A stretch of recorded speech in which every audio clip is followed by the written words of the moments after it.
In this video, we're going to play around with parametric constraints again. Alright, so in the book, it shows you a figure that I need you to draw.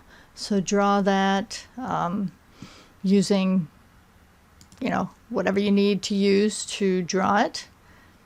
So I'm going to draw it quickly here.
Alright, so that's the object shown in the book, and we are going to apply geometric and dimensional constraints to it.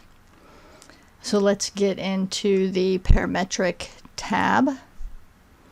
And in the last video, we manually applied all the geometric constraints, and we manually applied all the dimensional constraints. This time we're going to let AutoCAD try to do it for us. So we're going to select the auto constraint command. So we're going to click on this one and then select objects. We're going to just say all objects and then hit enter. And what it does is it looks at the object and it says, well, this is what I think should be applied. And you judge whether or not it did a good job. If you're unsure which constraints go with which items, just hover. Like, what is this parallel with? What is this parallel with? So you can, hover and find out. Now your constraints may look different than my constraints. It depends on how you drew the object and how AutoCAD really detected them. Alright, let's add some dimensions. Let's do some linear dimensions. I'll do the bottom line.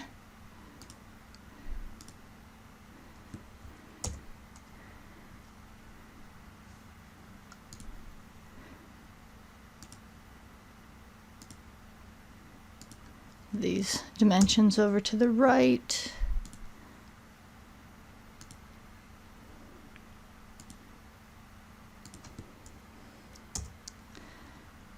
The dimension to the center of the circles. And then the diameters.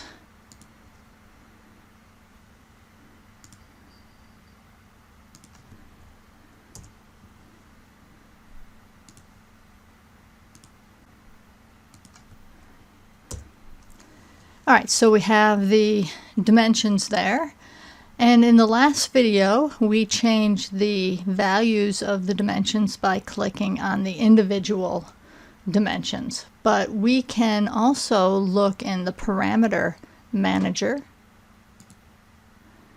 and see all the dimensions at once. So you can see all the dimensions that we placed, the values of all of those, and we can change them here all at once, which is kind of nice. So let's do that. So we have 90. Our D1 will be our driving dimension, and double click on D2 and we'll make that D1 divided by 3. Enter. Double click on D3, That'll be D1 divided by 2, enter, double click on D4, 2 times D1 divided by 3, enter, diameter 1, that'll be D1 divided by 3, and D2 will be 2 times D1 divided by 3. So this allows you, an overall view of all the dimensions.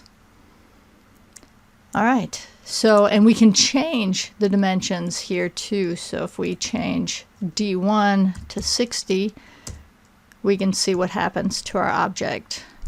We can change it to 100. We can change it back to 90.